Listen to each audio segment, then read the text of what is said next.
Бассейны еще больше, чем в журнале. For years, construction companies in Cyprus lured Russians to invest in the Mediterranean island. In less than a decade, 40,000 Russians moved to Cyprus, now making up 5% of the population. But the lure was more than just escaping Moscow's cold winters for fun in the sun. Cyprus offered low taxes, low regulation, and the security of the Eurozone. While the glass towers of Moscow's new financial district languish half empty, Russians now have $32 billion deposited in banks in Cyprus.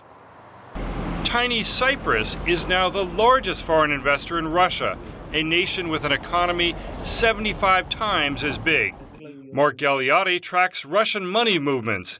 He talks by Skype from New York University, where he is an international affairs professor. First and perhaps most strikingly, it's been the den for all kinds of dirty money, criminal money, but also just simply money that just avoiding tax in Russia.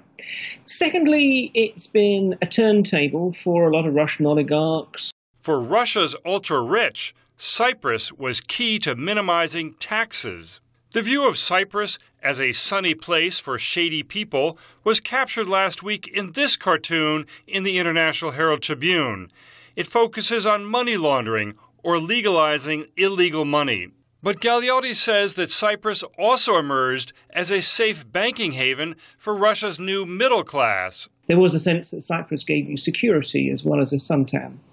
All that ended this week with a Cyprus banking crisis and the decision to slap 40% taxes on all deposits over $130,000. That brought out Russian flags and protest signs in Russian. Maxim Makoyev, executive director of Evans, a Moscow real estate company, says Russians see the tax as a hostile act.